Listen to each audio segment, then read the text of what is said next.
So guys ব্যাশ in Berlin হয়ে গেল আর এখন থেকে শুরু হয়ে গেল রোড টু ব্যাড ব্লাড। আর সত্যি বলতে গেলে ফ্যান্সরা প্রচুর এক্সপেকটেশন রেখেছে ব্যাড ব্লাডের উপর, কারণ প্রথমত তো ভাই রাসেলমেনিয়া 40 পর থেকে যত পিএলই হয়েছে, হ্যাঁ চলো ক্রাউড তো নেক্সট লেভেল, মানে শুধু ক্রাউডই বলা চলে যে পিএলই গুলোকে মানে ওই ফিল দিয়েছে, কিন্তু ট্রিপল এইচ জাস্ট এটাই ভেবেছে যে না, ক্রাউড যখন আমাদের সাইডে রয়েছে তখন আর বেকার মানে সারপ্রাইজ রেখে কি হবে। না, টাঙ্গালোয়া এসেছিল, ওটাই বোধহয় বড় সারপ্রাইজ ছিল, আর কি বলবো। কিন্তু ডেফিনেটলি দেখো সামার স্ল্যামে রোমান মেসের রিটার্ন ক্লাসিক ছিল, কিন্তু ওভারঅল সামার স্ল্যাম দেখলে যেন মনে হয় যে হ্যাঁ চলো ঠিক আছে, এরকম একটা ব্যাপার। কিন্তু ব্যাশ ইন বার্লিন এমন একটা পিএলই ছিল যেটা বলা চলে প্রচুর ফ্যান্সরা বলছে ভাই রাসেলমেনিয়ার পরে এমন একটা পিএলই যেখানে প্রত্যেকটা ম্যাচ মারাত্মক ছিল। মাত্র 5টা ম্যাচ ভাই, ট্রিপল এইচ যেরকম ভাবে পিএলইতে কম ম্যাচ বুক করে মাত্র 5টা ম্যাচ দেয়, কিন্তু রেসলিং টাইম দেওয়া প্রপার পারফেক্টলি থাকে, ডিফেন্স স্পট আমরা দেখতে পাই প্রত্যেকটা ম্যাচ। দেখো সময় পেয়েছে, এমন নয় যে তাড়াতাড়িতে নামিয়ে দিয়েছে। বা কিছু কিছু ম্যাচ যেখানে স্টোরি লাইন নেই সেখানে একটুখানি মানে রেসলিং দিলে না ফ্যান্সদের মনে হয় যে হ্যাঁ ইন্টারেস্ট আসছে। তবে কেউই ওরকম ইন্টারেস্ট দেখায় না, কারণ সবাই চায় তো ভাই ইন্টারফারেন্স হবে, এই নাটক হবে, ওই নাটক হবে, কি আর বলবো। কিন্তু ডেফিনেটলি দেখো ব্যাশ ইন বার্লিনে ইউরোপিয়ান ক্রাউড একটা মারাত্মক লেভেলের ছিল, কিন্তু এখন যদি আমরা দেখি ভাই ব্যাড ব্লাড আটলান্টাতে হচ্ছে, অনেকেই স্বাভাবিক ব্যাপার বলবে যে মরে গেলাম, মানে ও তো ভাই আর কিছু নেই, মানে ইউএসএ ক্রাউডরা কিচ্ছু দিতে পারে না, এরকম ব্যাপার। কিন্তু আমার মনে হয় যে দেখো ব্যাড ব্লাডের বিল্ড আপ ডেফিনেটলি ক্লাসিক হওয়া দরকার, কারণ প্রচুর ফ্যান্সরা এক্সপেকটেশন রেখেছে, কারণ ব্যাড ব্লাড নামের মধ্যেই মনে হচ্ছে কিছু হার্ডকোর লেভেলের থিং হবে, প্লাস কিছু রাইভেলরিকে নেক্সট লেভেল নিয়ে যাবে।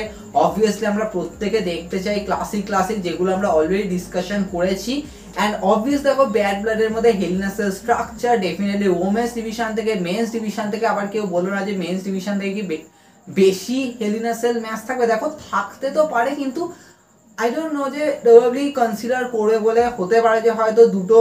দেখো এটা ঠিক যে যদি আমরা স্টোরি লাইন হিসেবে দেখি তাহলে কিন্তু অনেক ম্যাচ রয়েছে যেগুলোকে কিন্তু হেলিনাসেল স্ট্রাকচারে দিতে পারে, সেক্ষেত্রে অনেকগুলো ম্যাচও কিন্তু সেট হয়ে যেতে পারে। কিন্তু আমার মেজর যে ডিসকাশন আমি অলরেডি করেছি যে হ্যাঁ দুটো ক্লাসিক, একটা তো ভাই ওমেন্স ডিভিশন থেকে তোমরা বুঝতেই পারছো কোনটা হবে, অপর দিক দিয়ে men's division either Cody Rhodes পাবে অথবা আমাদের মারাত্মক যেটা মারকাটারি যেটা হয় সেটা তো আমরা সবাই জানি। কিন্তু গাইস এখানে আমরা কথা বলবো যে কালকে আছে হচ্ছে ডব্লিউডাব্লিউ র থেকেই বিল্ড আপ হবে হচ্ছে ব্যাড ব্লাডের প্রিপারেশন। বা দেখো আমরা যদি একটুখানি কে ফিল করি তো তে আছে হচ্ছে আমাদের অবভিয়াসলি অনেক কিছু রয়েছে ভাই। যদি আমরা প্রথমেই কথা বলি আইসি টাইটেলের টুর্নামেন্ট, অলরেডি আমরা পেট ডান আর জেউসোকে দেখেছি কোয়ালিফাই করতে, এখন নেক্সট দুটো ট্রিপল থ্রেট ম্যাচ আছে, তো অবভিয়াসলি কারা কারা জিতবে। দেখো যদি আমি এই ট্রিপল থ্রেট ম্যাচটা দেখি তো আমার যেন মনে হচ্ছে এখান থেকে ইউজার ড্রাগনফকে অ্যাটেনশন দেওয়া দরকার, কারণ ভাবো ইউজার ড্রাগনফ আর গুন্থারের ম্যাচ স্ম্যাকডাউনের ডার্ক ম্যাচে হলো, যেটা যে স্ম্যাকডাউনটা বার্লিনে হয়েছিল, তো প্রচুর ফ্যান্সরা বলছে ভাই ইউজার ড্রাগনফকে তো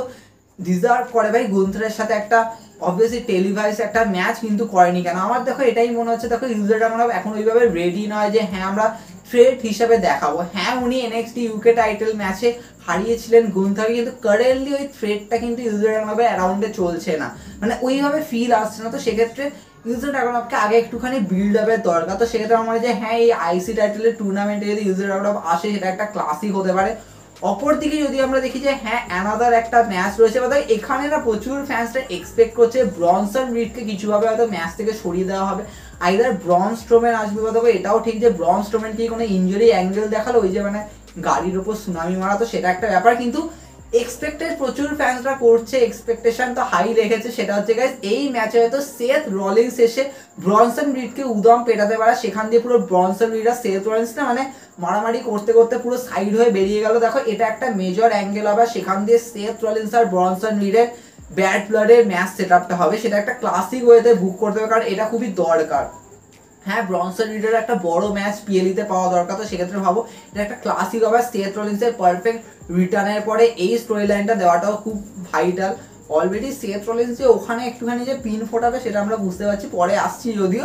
তো দেখো সেটা একটা অ্যাঙ্গেল হতে পারে, কিন্তু যদি তোমরা বলো তাহলে কে জিতবে, একদিকে শেমাস আছে আর এদিকে লুডেক কাইজার আছে, আমার মনে হয় তবে এই টাইমে কাইজারকে একটুখানি অ্যাটেনশন দেওয়া দরকার, কারণ ওদিকে গুন্থার ওয়ার্ল্ড ওয়াইড চ্যাম্পিয়ন, তো তোমরা কাইজারকে কিছুতে একটা অ্যাঙ্গেল দাও, তো সেক্ষেত্রে এখান দিয়ে কাইজার হয়তো কোয়ালিফাই করবে আর আমরা পেয়ে যাবো একটা ফেটাল 4-ওয়ে ম্যাচ। এখন সেখান দিয়ে কে জিতবে সেটা আগে ম্যাচটা সেট হোক তারপরে বলবো, কারণ মানে ভাবো ব্রন ব্রেকারকে চ্যালেঞ্জ করতে হলে কিন্তু বড় কিছু একটা হাড্ডাহাড্ডি ব্যাপার হয়ে যাবে, কিছু বলা নেই ভাই সিরিয়াসলি। আমি তো চাইবো এদের 4 জনকে ঢুকিয়ে দাও, ব্রন ব্রেকারকেও মাঝখানে ঢুকিয়ে দাও, দিয়ে ফেটাল 5 ওয়ে করে দাও, হোয়াট এভার যাই হোক। তো সেটার একটা কিন্তু অ্যাঙ্গেল হতে পারে। কিন্তু হ্যাঁ, এবার যদি আমরা চলে আসি অবভিয়াসলি আমাদের আঙ্কেল হাউডি তো ডেবিউ করে নিল চ্যাট গেবেলের এগেনস্টে।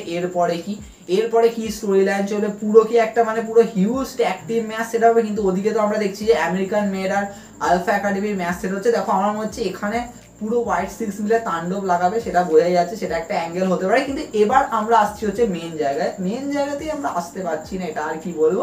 তো মেন জায়গা হচ্ছে গাইস ফার্স্টে যে গুন্থার ওয়ার্ল্ড ওয়ার চ্যাম্পিয়নশিপে তার ফার্স্ট টাইটেল ডিফেন্ড হয়ে গেছে, তিনি রিটেন করে নিয়েছে successfully. Now who is next? তো গুন্থার অবভিয়াসলি হয়তো কিক অফ করবে রতে। কথা এখানে অনেক কিছু ফ্যাক্টর রয়েছে। প্রথম ফ্যাক্টর এটাই যে এরকম ভাবে সিএম পাং নিজে বললো যে I am done with Drew McIntyre, আমাদের পুরো সমস্ত কিছু এন্ড হয়ে গেছে, আমি ব্রেসলেট পেয়ে গেছি, হয়ে গেছে, এবার আমি চেস করবো গোল্ডকে। তো এখান থেকে তাহলে আমরা এরকম দেখবো যে গুন্থারের সামনে সিএম পাং স্টেপ আপ করছে, সিএম পাং গুন্থারের সেট আপ হচ্ছে। ভাই সিএম পাং গুন্থারকে চ্যালেঞ্জ করবে যে তুই very best in this ring but I am the best in the world. তো ডেফিনেটলি এখান থেকে একটা ক্লাসিক ফিল দেবে। আর ভাবো, এটা আমি অলরেডি বলছিলাম যে নর্মালি রেন্ডি অর্টন এগেনস্টে গুন্থার রিটেন করেছে। গুন্থারের সামনে প্রথম থ্রেট যেটা ছিল রেন্ডি অর্টন ছিল, তো অবভিয়াসলি বিগার, তো তারপরে গুন্থারকে কিন্তু এই মোমেন্টামে রাখা দরকার। তো সেক্ষেত্রে গুন্থারের সামনে যদি সিএম পাং আসে সেটা ক্লাসিক হবে। ইভেন আমি পুরো ডিটেলসে ডিসকাশন করেছি, হ্যাঁ যদি গুন্থার সিএম পাংয়ের ম্যাচ সেট হয় ওখানে হতে পারে গাইস ড্রিউ ম্যাকিন্টায়ার আসলো কস্ট করলো, দেখো সেটা একটা অ্যাঙ্গেল হতে পারে। ইভেন আবার অনেকে বলছে গাইস ড্রিউ ম্যাকিন্টায়ার কেন, গাইস সেথ রলিন্স এসেও কিন্তু সিএম পাংকে কস্ট করতে পারে, সেখান দিয়ে সেথ রলিন্স আর সিএম পাংকে ধীরে ধীরে টিজ হবে। কারণ ওই টাইমে মনে আছে সেথ রলিন্স বলেছিল যে তুই মানি ইন দ্য ব্যাঙ্কে কিন্তু আমার ম্যাচে ঢুকেছিলিস, তো আমি কিন্তু ছেড়ে দেবো না, প্রত্যেকটা অ্যাকশনে কিন্তু কনসিকুয়েন্সেস রয়েছে। তো অবভিয়াসলি এটাও কিন্তু একটা ফ্যাক্টর যে সেথ রলিন্স কিন্তু ছেড়ে দেবে না, এখনো কিন্তু সেথ রলিন্স ওই জিটিএস এর বদলাটা নিয়ে ছাড়বে।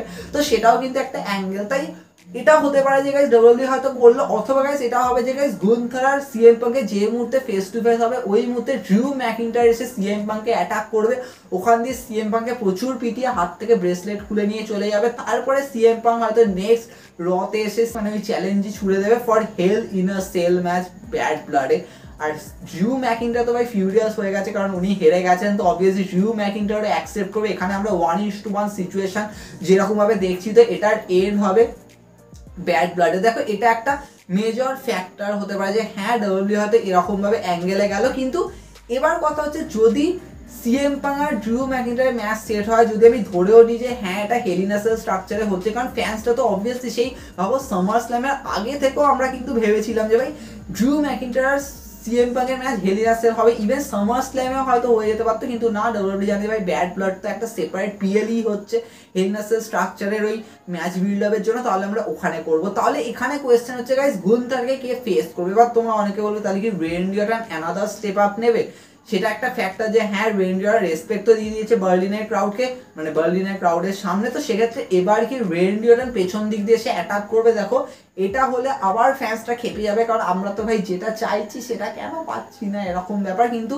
এটা ঠিক যে দেখো ব্যাড ব্লাডে যেটা আমি অলরেডি অনেক আগে কথা বলছিলাম যে দেখো যদি গুন্থারের রেন্ডি অর্টনের ম্যাচ অবভিয়াসলি ব্যাশিন বার্লিনে হয়ে গেল, গুন্থার রিটেন করে নিল, তারপরে যদি অবভিয়াসলি রতে যদি রেন্ডি অর্টন অ্যাটাক করে সেখান দিয়ে ব্যাড ব্লাডে হচ্ছে, তারপরে হয়তো অ্যানাদার ম্যাচও তারপরে হচ্ছে, তো এরকমভাবে পুরো সিরিজ ওয়াইজ চলছে। প্লাস লুডুইক কাইজারের ধীরে ধীরে অ্যাঙ্গেল, ওদিকে গিভেন ভিঞ্চিত তো আমার মনে হচ্ছে না ভাই ওকে স্ম্যাকডাউনেই ধরে রাখবে। তো সেক্ষেত্রে ওখানে তো ভাই কোনো অ্যাঙ্গেল লাগছে না। তো সেক্ষেত্রে রেন্ডি অর্টন স্টিল চেস করতে করতে রয়্যাল রাম্বলে গিয়ে রেন্ডি অর্টন ফাইনালি গুন্থারকে হারাচ্ছে, সেটা একটা মেজর ফ্যাক্টর হবে। কিন্তু এখন তো আমার যেন মনে হচ্ছে না যে রেন্ডি অর্টন আর স্টেপ আপ করবে, কারণ এখানে রেসপেক্ট দিয়েছে ভাই, হ্যান্ডশেক হয়েছে, তো এটা কোনোভাবে টিজ হচ্ছে না। কিন্তু এটা হতে পারে যে ভাই রেন্ডি অর্টনকে যে কোনোভাবে টার্ন করাতে পারে। দেখো সেটা একটা মেন অ্যাঙ্গেল যে হ্যাঁ আমরা সিএম পাং আর গুন্থারের ম্যাচটা তো এখন দেখছি না, কিন্তু ওদিকে রেন্ডি অর্টন চলে আসলো, দেখো সেটা একটা মেজর ফ্যাক্টর হতে পারে। তবে তোমাদের কি মনে হয় গাইস, তোমরা সব কমেন্টে জানাতে পারো। কারণ এখানে না